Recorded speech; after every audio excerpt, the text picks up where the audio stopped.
कार्तिक में एलौ सामा, कार्तिक में जाइ छी हे दिल मोहनी सामा। कार्तिक में एलौ सामा, कार्तिक में जाइ छी हे दिल मोहनी सामा। देने जइयौ भैया के आशीष हे दिल मोहनी सामा। देने जइयौ भैया के आशीष हे दिल मोहनी सामा।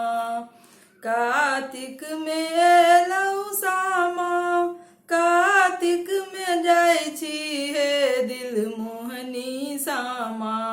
देने जइयौ भैया के आशीष हे दिल मोहनी सामा। देने जइयौ भैया के आशीष हे दिल मोहनी सामा। कोने भैया गंगा पैसी, माटी कोड़ी लोथिन हे दिल मोहनी सामा।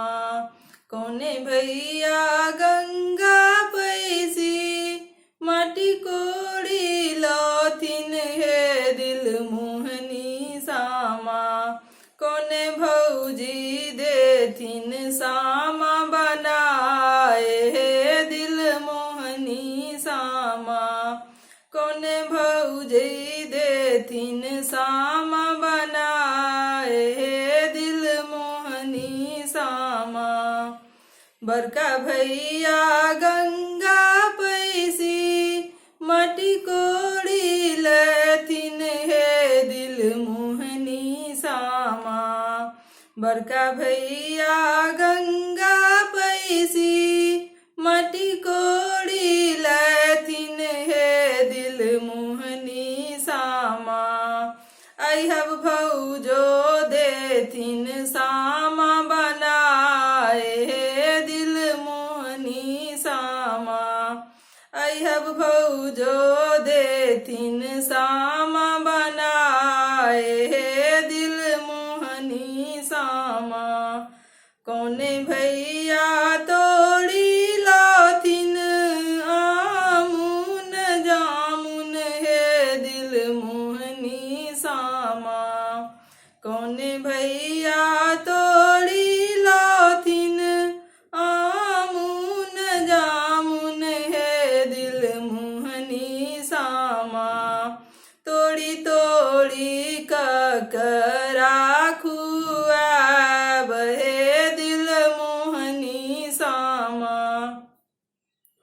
तोड़ी तोड़ी ककरा खुआब हे दिल मोहनी सामा।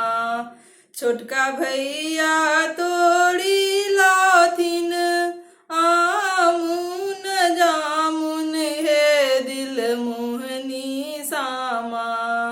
छोटका भैया तोड़ी लाथिन आमुन जामुन हे दिल मोहनी सामा। तोड़ी तोड़ी सामा के खुआब हे दिल मोहनी सामा। तोड़ी तोड़ी सामा के खुआब हे दिल मोहनी सामा। कार्तिक में एलौ सामा, कार्तिक में जाइ छी हे दिल मोहनी सामा। कार्तिक में एलौ सामा, कार्तिक में जाइ छी हे दिल मोहनी सामा। देने जइयौ भैया के आशीष हे दिल मोहनी सामा। देने जइयौ भैया के आशीष हे दिल मोहनी सामा। यदि गीत अहाँ सबके नीक लागे तो चैनल के सब्सक्राइब करब। एकर अलावा आरो कोनो दोसर गीत सुनना चाहे छी तो कमेंट क के सेहो बताब। धन्यवाद।